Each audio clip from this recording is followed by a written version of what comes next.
Welcome, everyone, and apologies for the slight snafu in starting the awards ceremony.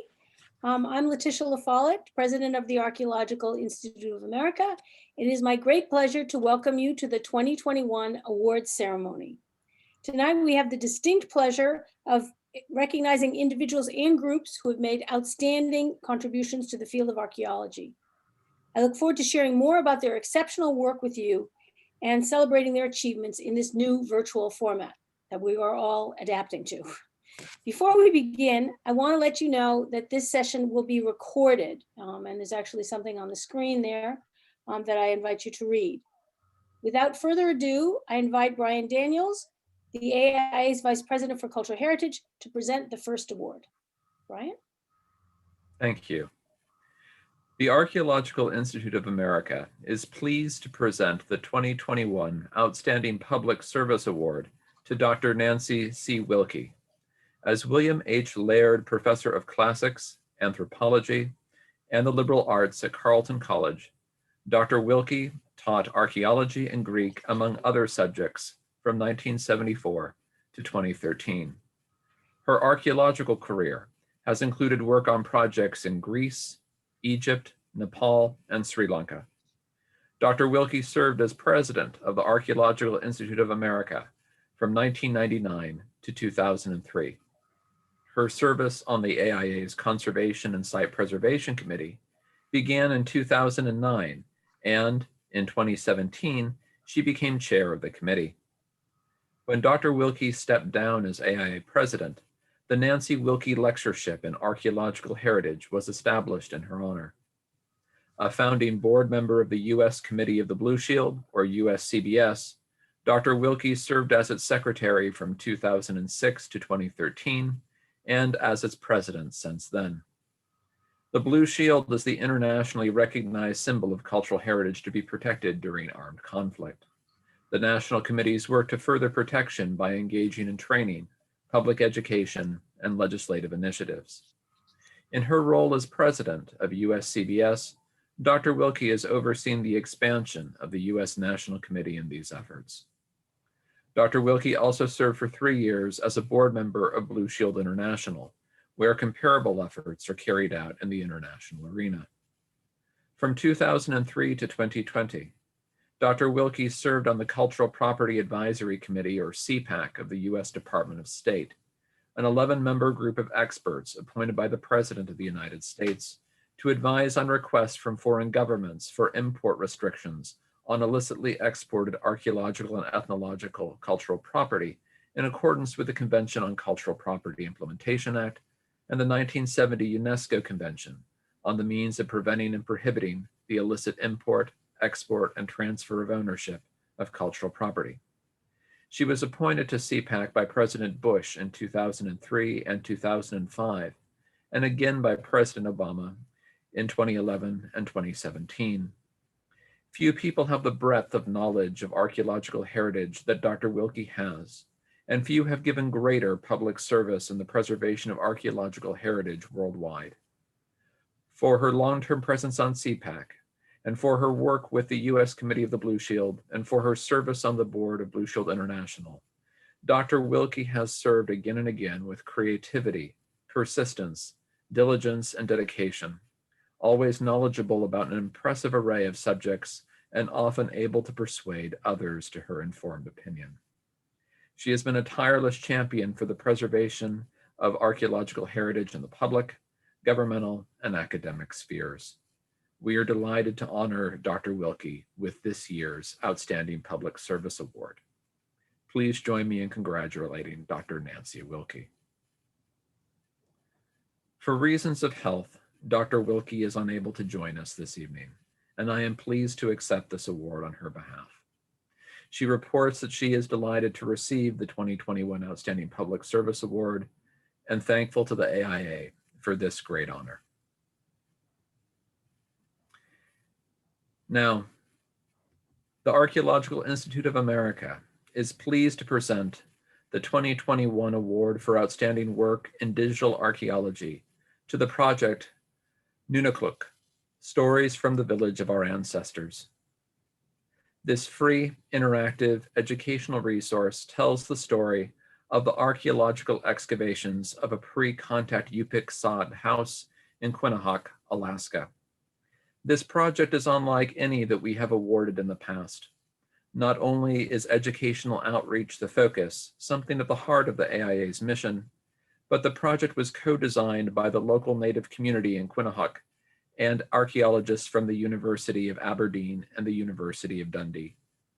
This project presents archaeological evidence together with traditional Yupik knowledge and storytelling, highlighting the diverse ways people connect with the past. Excavation data is combined with Yupik storytelling, dance, art, and shared experiences across generations, and presented in a hands-on interface shaped in collaboration with the local community. The digital format allows objects to be brought out of a sterile museum setting and into a living culture. Spoken word is privileged over written text to underscore the value of elder knowledge in Yupik culture. This project embodies the strengths of what archaeology can do, and the committee sees it as a model for the future of our discipline. For the collaboration with the Yupik people of all generations, the willingness to highlight diverse narratives and approaches to the past through innovative and accessible content, and the commitment to educating future generations, Nunalleq Stories from the Village of Our Ancestors is most deserving of the AIA's 2021 Outstanding Work in Digital Archaeology Award. Please join me in congratulating them on this award, which is accepted by Dr. Alice Watterson.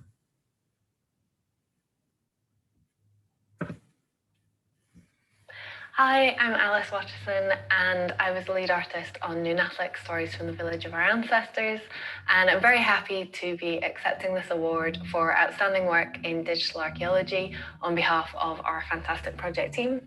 The Nunalleq educational resource is a result of a truly interdisciplinary collaboration between the local community in Quinnahock, Alaska, the archaeologists and the artists, who brought their insights, knowledge, and experiences together to create something which is a celebration of Yupik heritage, science, and storytelling. This award is an achievement shared by everyone on the project. Special mention to Carlotta Hillerdell and Rick Connect, Warren Jones, Grace Hill, and the Connecticut Village Board, my colleagues John Anderson and Tom Paxton, our translators, Pauline Matthew and Lonnie Strunk, the community in Quinnahock, and in particular, Dora Strunk, Crystal Carter, and John Smith, and of course, the talented Quinnahock Urak Dance Group. So thank you so much for recognizing this work and the team, and we can't wait for you to see what we have in store for our next project.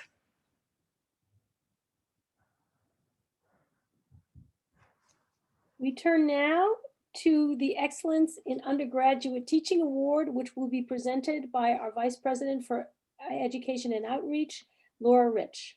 Laura?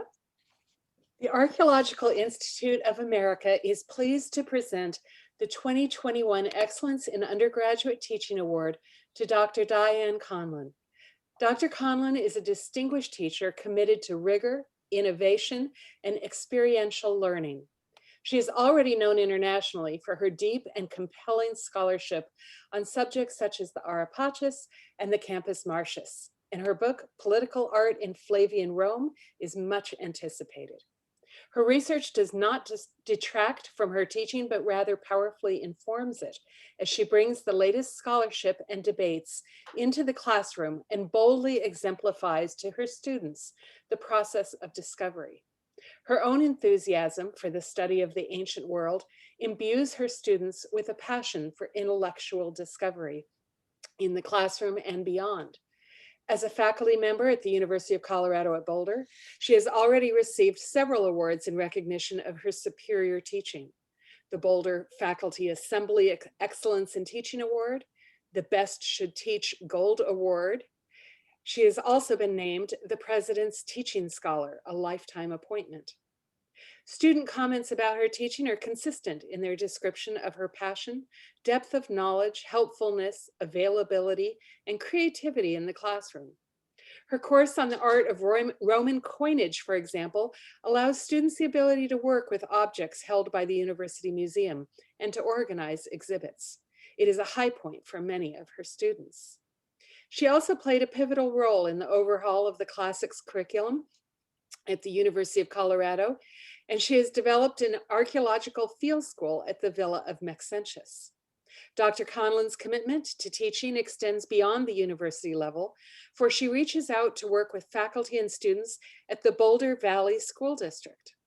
Dr. Conlin is a transformative teacher who leaves an indelible mark on her students, shaping them as critical thinkers and archaeologists, and as informed and reflective citizens. Dr. Conlin exemplifies great teaching and is a model recipient for the AIA's Excellence in Undergraduate Teaching Award. Please join me in congratulating Dr. Diane Conlin.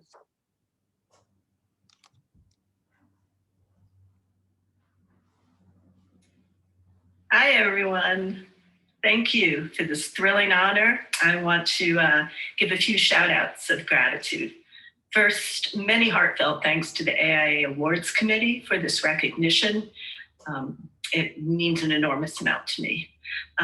Thank you also to my amazing colleagues at CU Boulder, with special thanks to Beth Dusenberry, Jackie Elliott, and my former colleague and teaching partner, Noel Lenski.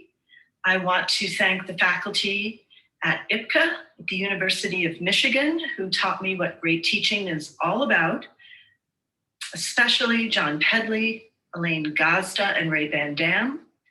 Thanks to all the staff and field school students from our Villa of Maxentius excavations, who I had the fortune of learning alongside out on the Via Appia. Finally, and most important, I want to thank the generations of undergraduates, especially at CU Boulder, from whom I've learned the most important lessons about how to effectively share my passion for all things Rome.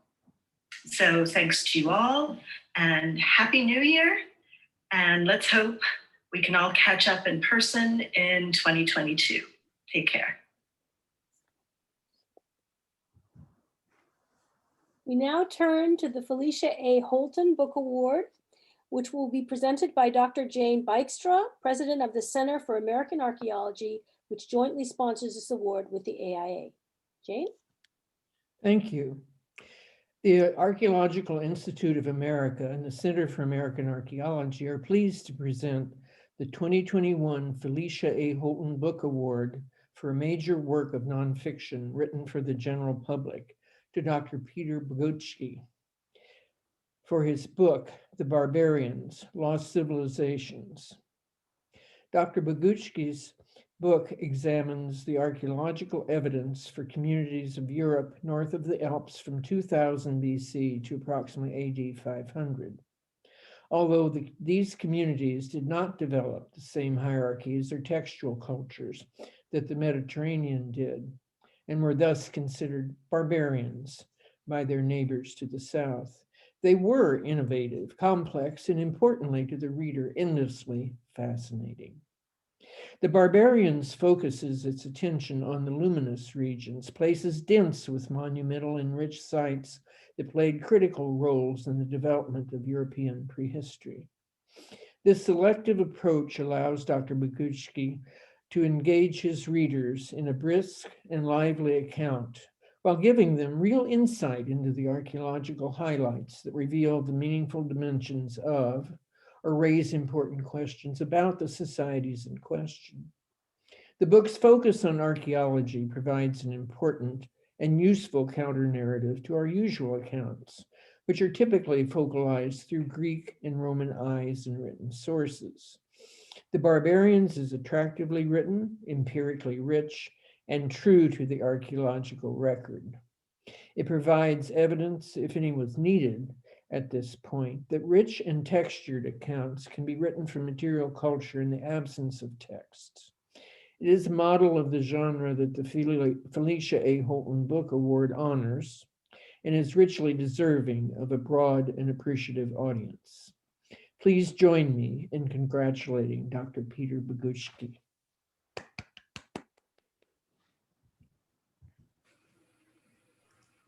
Hello, I'm Peter Bogucki. It's a tremendous honor to receive the Felicia A. Holton Award for Lost Civilizations, The Barbarians.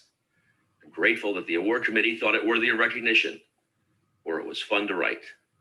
As an archaeologist who studies prehistoric societies north of the Alps, I wanted to tell the story of the non-literate peoples of this area, to show that they did not appear suddenly when Greeks and Romans encountered them, but that they also have their own rich past. Landmark sites like Stonehenge and discoveries like the Iceman need to be seen as part of a tapestry of fascinating prehistoric societies. The expanse from Ireland to the Eurasian steppes was not a blank on the map, but home to people who left us several millennia of settlements and burials, just no written texts. Let me thank Ben Hayes, then at Reaction Books, who persuaded me to set other commitments aside and write this book, and to thank the editorial and marketing staff at Reaction Books for their work. For 37 years, Princeton University has encouraged my archaeological scholarship while I've held administrative positions. Finally, I wouldn't have been able to write The Barbarians without the support of my family, especially my wife, Virginia, who tolerated my appropriation of the dining room table as workspace. And to everyone, may 2021 bring you good health and much happiness. Thank you.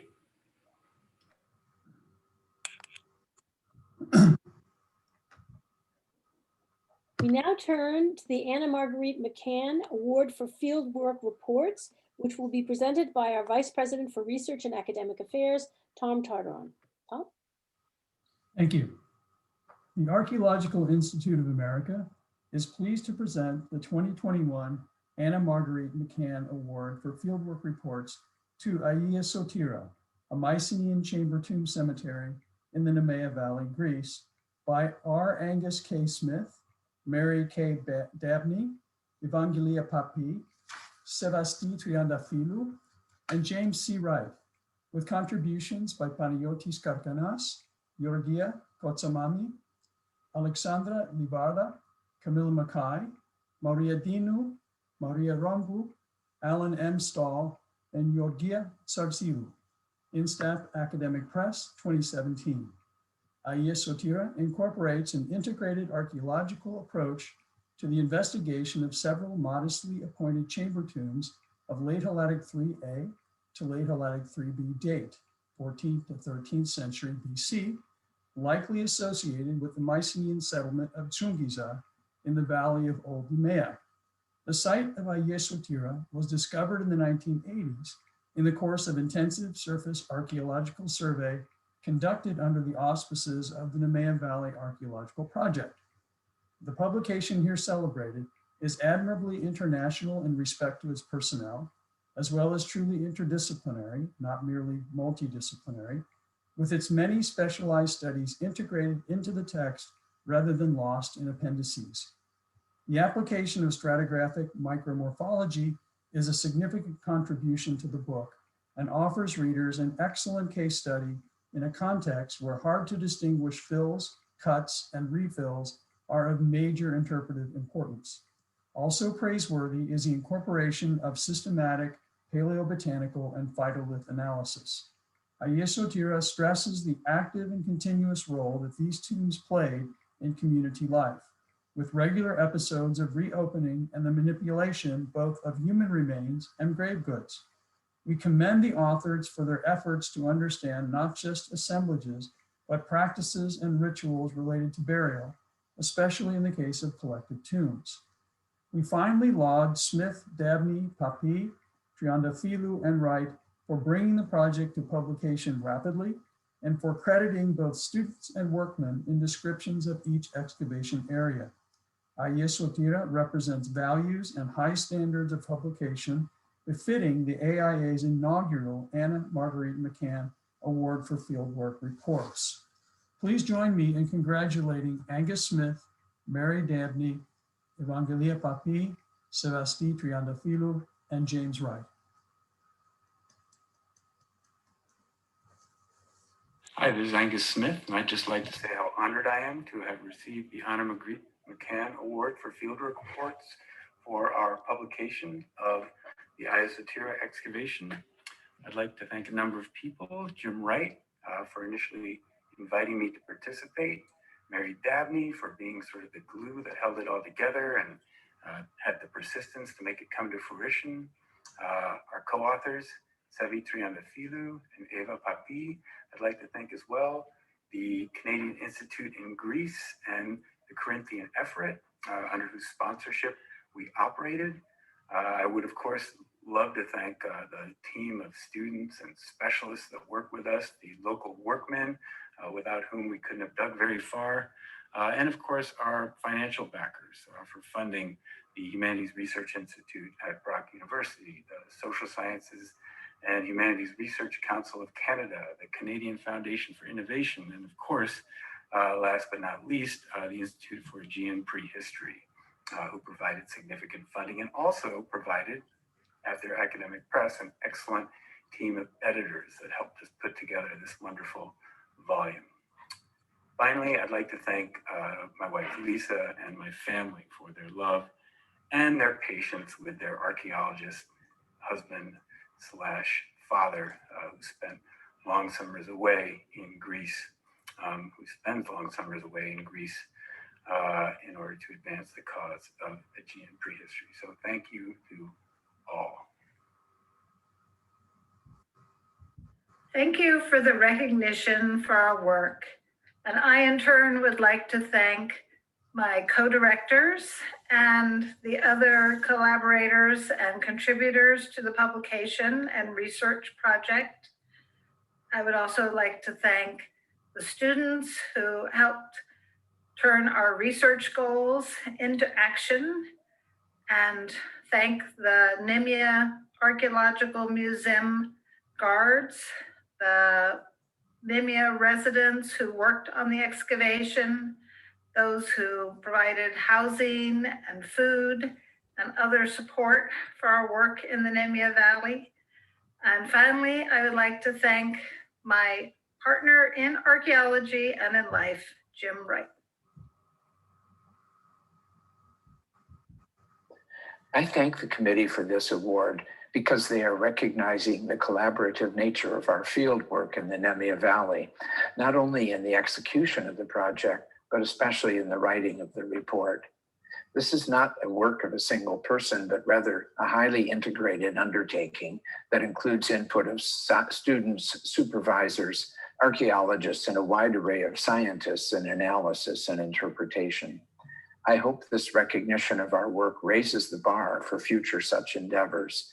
I want especially to thank Angus Smith for undertaking leadership of this project, and Mary Dabney, because without her efforts, this book would never have made it to press. I move now to presentation of the James R. Wiseman Book Award.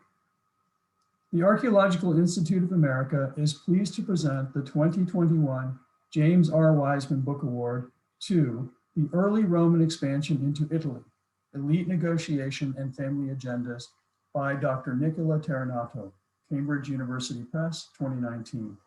Dr. Terranato engages with a wide range of evidence to come to some very new, interesting, and important conclusions about the nature of Roman expansion during the Republican period, the role of Rome as a regional capital within Italy during this period, and the participation of Italian elites in this expansion, also paying attention to non-Roman agency in this process. The true genius of the text is that it appeals beyond classics and classical archaeology, a rare feat to accomplish. One does not have to have read all of Livy in Latin to make sense of his claims or have to know the chronology of Black lost pottery to understand his argument and model. Its lucid prose will be enjoyed by a wide range of readers, including undergraduates. From his perspective as a scholar of regional urban trajectories in Roman Italy during the Middle to Late Republic, Dr. Terranato synthesizes multiple arguments and weaves together individual threads to create a coherent picture of Roman Republican history. His book tackles a big topic, uses archaeological data to challenge assumptions derived from literal readings of the historical sources, presents an intelligent rereading of many of our so-called early sources, and has appealed to those outside of the field of classical archaeology. It would be difficult to imagine a book more worthy of this year's James R. Wiseman Book Award. Please join me in congratulating Dr. Nicola Terranato. I'm very thankful for the Wiseman Award, which was a wonderful surprise. In accepting it, I would like to remember a few people that had important roles in its creation. The first two, sadly, left us during this terrible year. Mario Torelli helped me at all levels. Primarily, his work implied and paved the way for a new interpretation of the Roman expansion in Italy. Then, my scientist father, Luciano, who for years pestered me to finish it just like it was a middle school project. Also, Jim Wiseman himself, who was supportive of me at the very beginning of my career.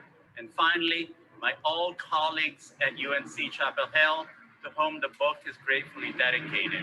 They gave me a job when no one else would. Thank you all for your support and your confidence in me.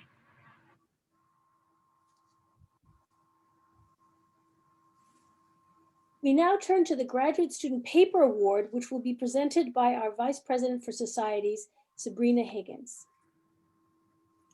Because the winner of the 2020 Graduate Student Paper Award was selected after last year's awards ceremony, we were not able to include them in the 2020 ceremony. I'd like to take this opportunity to formally recognize the winner now. The Archaeological Institute of America is pleased to bestow the first prize for the 2020 Graduate Student Paper Award to Drew Davis, a PhD candidate at the University of Toronto. Mr. Davis's paper, Municipal Public Spending and Italian Urbanization in the Late Republic, drew on epigraphic evidence from the last 2 centuries of the Republic to challenge the notion that private elite expenditure drove public funds. In fact, provided the necessary resources. Let me go back here. To challenge the notion that private elite expenditure drove most large public projects in this period. Looking outside the city of Rome, Mr. Davis showed that public funds, in fact, provided the necessary resources for a great number of building projects, and their use was far more common in the urban landscape of Italian communities than had been previously thought. This commendable paper contributes to the significant research scholarship on the process of Italian urbanization, particularly the autonomous role and the substantial contributions by individual Italian communities. We are delighted to honor Mr. Davis with the Graduate Student Paper Award. Please join me in congratulating Mr. Drew Davis.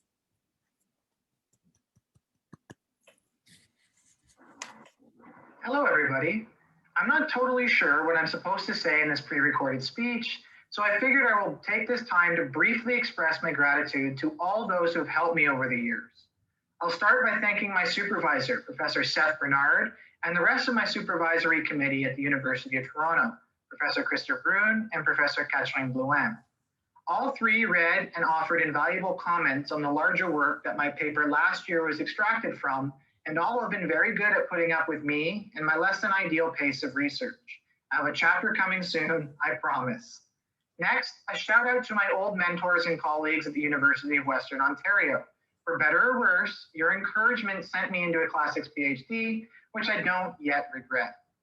Special thanks are of course due to my wife, who especially this year has been kind enough to put up with me working from home. And finally, thank you to last year's AIA committee for showing an interest in my work and for even considering me for this. Slogging away on a dissertation is isolating at the best of times. Awards like this help students like me know that someone is interested in what we do, providing a bout of encouragement which plays no small part in keeping us going. Your attention to graduate student work matters and is much appreciated. But I've probably gone on long enough. Wishing everybody a safe and happy new year. Here's to a better 2021. Next, we'll move on to the Martha and Artemis Czukowski Distinguished Service Award. Now, before I present this year's Martha and Artemis Czukowski Distinguished Service Award, I would like to give a special thanks to the 2 people who it is named after, Martha and Artemis Czukowski, for their steadfast support of the Institute over multiple decades. Artemis passed away last month, and while we mourn his loss, we extend our deepest sympathies to Martha and the rest of their family and friends during this difficult time. And now, the Archaeological Institute of America is pleased to present the 2021 Martha and Artemis Czukowski Distinguished Service Award to Dr. Jane C. Waldman. Dr. Waldbaum's active participation in the AIA began immediately following the completion of her PhD in classical archaeology at Harvard, where she served as the vice president of the AIA's local society in Boston. She has been a member of the board of directors of the Milwaukee Society since 1974, serving as vice president, secretary, and president of the society 4 times. She's worked collegially with other archaeologists and society members to organize an annual archaeology fair with the Milwaukee Public Museum, and more recently to create online member participation events. Her leadership and hard work over 4.5 decades has made the Milwaukee Society one of the AIA's strongest societies. She's been equally active and effective at the national level. In 1998, Dr. Waldbaum was elected to the AIA's governing board as an academic trustee, and in 1999, she was elected its first vice president. Dr. Waldbaum served as president of the AIA with a high level of professional responsibility from 2003 to 2007. For more than 20 years, she has served on numerous AIA committees, chairing many of them. There's no doubt that Dr. Jane Waldbaum is richly deserving of this year's Martha and Artemis Joukowsky Distinguished Service Award. Please join me in congratulating Dr. Jane Waldbaum. Good evening. I'm truly honored to receive the Martha and Artemis Joukowsky Distinguished Service Award. The AIA has been an important part of my life since I first joined as an undergraduate back in 1961. Since then, I've been increasingly drawn to its activities, both at the local and the national level. My models for service to the AIA were my parents, Max and Sarah Cohen, who were loyal members of the New York Society, and especially my mother, who volunteered at the old national office in New York, where she hand-labeled slide sets that the Institute sold for a little extra cash. I also want to give a special shout out to my home in the Milwaukee Society. Little did I know when I first moved to Milwaukee in 1973 that George Morse, then president of the Society, would become my future father-in-law. George, a founding father of the Milwaukee Society, taught me a lot about how to make a pitch for membership, how to introduce a speaker, and how to tumble when things went wrong. Thanks are also due to my Milwaukee Society colleagues and friends who have worked with me over the years, and several of whom have become active at the national level as well. Alice Kehoe, Bettina Arnold, Derek Counts and Elizabeth Dakova, Jocelyn Bohr, Dave Adams, and Jane Peterson. I am proud to be counted among them. Thank you. We now turn to the Pomerantz Award for Scientific Contributions to Archaeology, which will be presented by the first Vice President, Elizabeth Green. Thank you. In recognition of her distinguished record of contributions to the advancement of archaeological science, the Archaeological Institute of America is pleased to award Dr. Paula Reimer the 2021 Pomerantz Award for Scientific Contributions to Archaeology. Dr. Paula Jo Lucas Reimer is a professor at Queen's University Belfast and director of the Chrono 14 Center for Climate, the Environment, and Chronology. She began as a research assistant working with Minzis Stiver, himself a joint Pomerantz awardee in 1993, in the Quaternary Isotope Laboratory at the University of Washington in 1977. This marked the start of a career-long focus on radiocarbon dating and carbon cycle topics, and especially improving the accuracy and precision of age determinations via a reliable calibration curve. Radiocarbon dating is fundamental to most pre-modern archaeology, but also to a range of environmental sciences. Radiocarbon measurements require calibration in order to obtain calendar ages. Reimer was a co-author of the first widely used computer program, CALIB, for radiocarbon calibration, beginning in 1986 through its latest version online in 2020, and has made it her life's work to improve radiocarbon calibration for dating the last 55,000 years. In doing so, she has created a fundamental resource for archaeologists and scientists around the world. In 1998, She was part of the authorship of the first IntCal curve, as well as completing her PhD on carbon cycle variations in a lake context. And since 2002, Reimer has led the IntCal working group responsible for internationally recognized calibration curves, producing the ever richer and more sophisticated IntCal 04, IntCal 09, IntCal 13, and most recently, IntCal 20 curves. Another substantial contribution has been Reimer's work on understanding and defining marine radiocarbon reservoir ages, highly relevant for accurate dating of coastal contexts and marine samples, and for wider oceanographic sciences. IntCal and the citation Reimer et al. Have become ubiquitous in archaeology and many other fields over 2 decades, as her work underlies almost all absolute dating efforts in the late Pleistocene and Holocene, whether in archaeology, climate science, or geomorphology, or ocean systems, etc.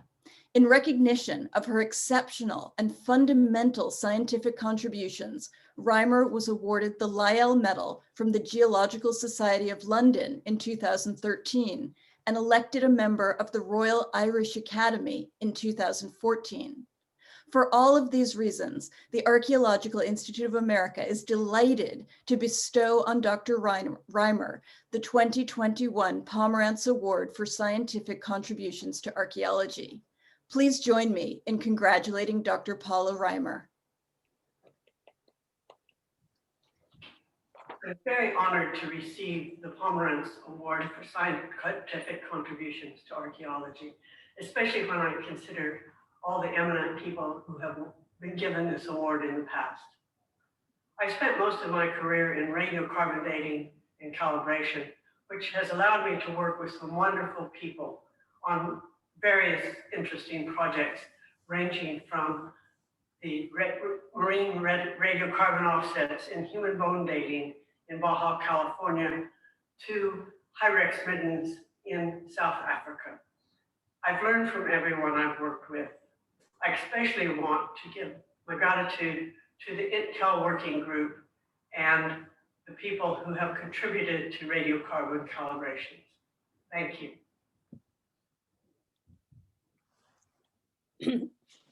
It is now my great pleasure to present the Gold Medal Award for Distinguished Archaeological Achievement to Dr. Catherine Dunbabin. The Archaeological Institute of America is proud to award the 2021 Gold Medal for Distinguished Archaeological Achievement to Dr. Catherine M.D. Dunbabin.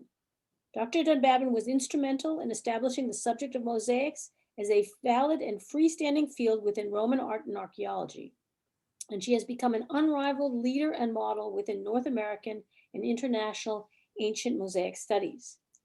Her revolutionary studies on mosaics have become classics in the field, her lasting contributions to scholarship remarkable. With an extraordinarily active career spanning over 50 years, Dr. Dunbabin has continued to publish unabatedly during retirement. Her early work documented and organized a vast range of material.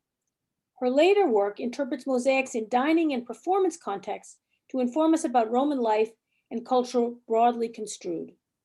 Traveling widely to assemble data, she incorporates mosaics of the empire, including North Africa and Spain, into considerations of Roman life and culture.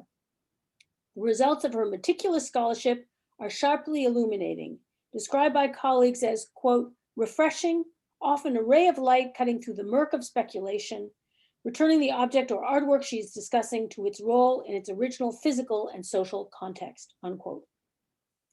The very high standard of scholarly research she has set has been a model and an inspiration to 3 generations of art historians and archaeologists.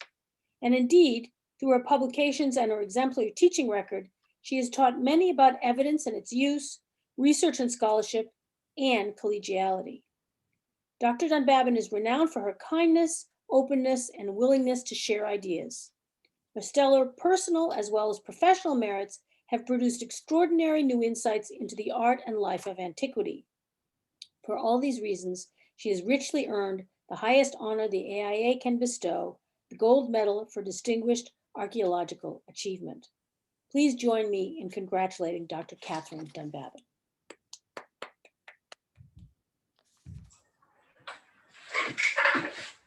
It is a great personal honor to be selected to receive the gold medal of the AIA, and one that I appreciate very deeply. My personal feelings aside, it is also a recognition of the field of study in which I have been engaged for more than half a century. An acknowledgement, to quote the words of the citation for the award, that mosaics constitute a valid and freestanding field within Roman art and archaeology. This was not the case when I started out in the field. It was an eccentric choice of what appeared a peripheral and obscure area. The study of Roman art itself was something of an outlier in the Anglophone academic world, especially, though not exclusively, in Oxford, where I was proposing to work on my doctorate in the mid-1960s. Classical art meant Greek. Interest in Roman art was largely confined to imperial monuments and a few works of sculpture, such as portraits. And there were very few books on the subject in English, as I found when I started to teach Roman art a few years later. If I had had more idea what I was doing when I was looking for a topic for my doctoral thesis, I would very probably have made some different and more sensible choices. In fact, however, I had very little idea what I was doing or how to go about it, far less than any graduate student would have nowadays. Several trips to Italy had awoken an interest in what we now call the art of late antiquity. I wanted to learn more about it. I had not got far beyond that.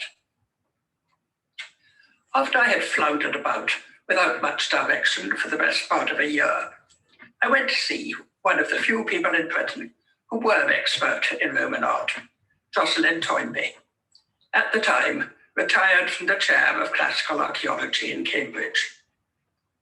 She was not my supervisor, nor in any way responsible for my thesis, but a private encounter with her proved more useful than anything else that I had done up till then. She suggested, among other possibilities, that it might be worth looking into mosaics. And the more I thought about it, the more attractive the suggestion seemed, in part because the one thing of which I was certain was that I wanted to travel, and mosaics appeared likely to offer good opportunities for that. So I went off, and like any good graduate student in those days, started to assemble a card index. I still have it, though it has grown very much larger, now occupies many boxes. And even in these digital days, I still find it useful. My desire to travel was amply fulfilled in the years that followed and has continued to be so ever since. Search for mosaics has given me more reasons than I could ever have anticipated to travel from one end of the Roman Empire to the other.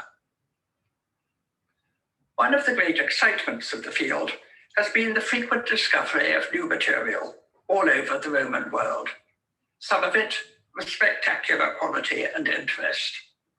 3 such recent discoveries were presented at the symposium this morning from Turkey and Cyprus, and many others could have been added. There has never been the slightest danger that the subject could go stale, that I should feel that there is nothing new to add. There has always been something new, and sometimes it has called for major rethinking of previous ideas. One of the great benefits of these travels has been the encounters with people in the countries concerned: scholars, students, archaeologists, museum directors. They have been, with few exceptions, wonderfully generous with time, information, and often pictures. Even more importantly, they have made me aware of the extent to which the study of the Roman Empire must be an international discipline, drawing on the experience and the interests of a wide range of nationalities. There was another important lesson from those early years. Having decided to write my thesis on the mosaics of Roman North Africa, a topic that any responsible supervisor today would refuse to authorize as ludicrously large, I spent a couple of years collecting vast quantities of material that seemed impossibly unconnected and disparate. How on earth, I wondered, could I make a coherent thesis out of all of this? I only began to realize that there might be something here worth putting together as a result of a chance encounter in a pub in Oxford, as it happened, with the great historian of late antique culture and religion, Peter Brown, who at an earlier stage had briefly supervised my studies. He listened to my incoherent thoughts about mosaics with hunting scenes and the amphitheater and scenes of country estates, and burst out, "But that's absolutely fascinating." His words made me realize that I might have something to communicate that others might be interested to learn. More precisely, that even a historian as sensitive to the wider dimensions of the discipline as Peter Brown might not at that time be aware of the potential value of the mosaics for the historians. We take it for granted today that the visual environment can play an important part in furthering understanding of a society, of its culture and mentality.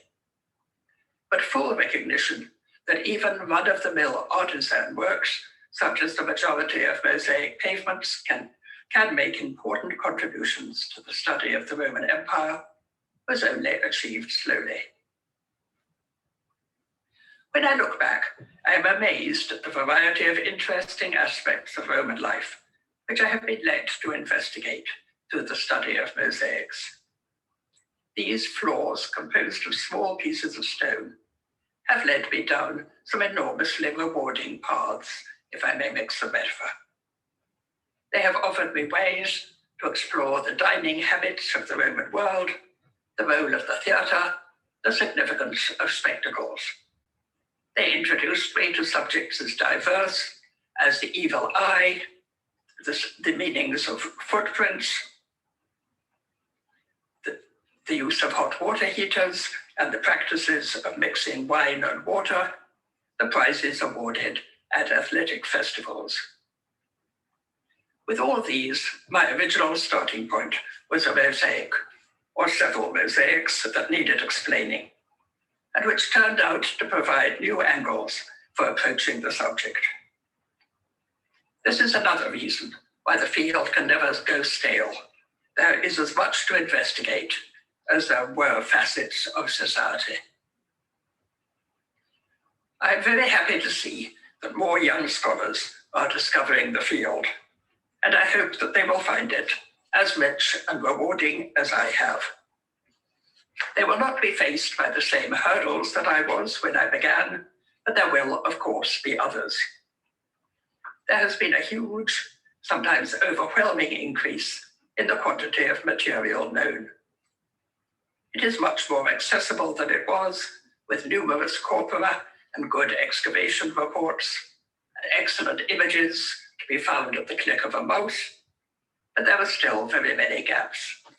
Old finds, never properly published or studied, new discoveries from rushed and incomplete rescue excavations, and a huge growth in looted and smuggled antiquities, as well as in very convincing-looking fakes. Changed standards in excavating and reporting have made it much easier to take account of the archaeological and architectural contexts of many mosaics, something that was all too often impossible when I started. But there were still many challenges. For instance, grave problems of chronology that we are no nearer solving. We are much more aware than we used to be of the importance of considering mosaic production in its regional context as a whole, the ordinary as well as the spectacular, the ornamental as well as the figured, and of seeing even the most interesting figured pieces as part of a larger entity and designed for a specific setting. but there is a lot that we still do not understand about the actual processes of production, the organization of workers, and the practices of commission. And we know very much more than we did about the social background, the changing patterns of life and culture of the Roman provinces over many centuries. But if the mosaics do indeed offer one way to approach this society, they also need to be integrated with all our other sources of information. But to anyone starting out in the field today, I can say one thing with absolute conviction: you will not be bored. Thank you very much.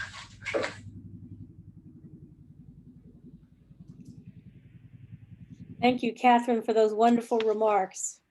Before I conclude this year's award ceremony, I want to recognize the Society Award winners who were formally celebrated at this year's Society breakfast last Sunday. They include the Central Pennsylvania Society for the Golden Trowel Award, the Washington, D.C. Society for the Lecture Flyer Award, the Orange County Society for the Website Award, Paul Zimmerman of the New York Society for the Foot Soldier Award, and Aaron Thies of the Denver Society for the Lifesaver Award.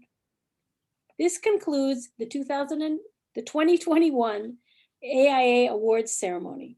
I would like to thank you all for virtually attending tonight's celebration. Please join me in a final round of applause for all the award winners.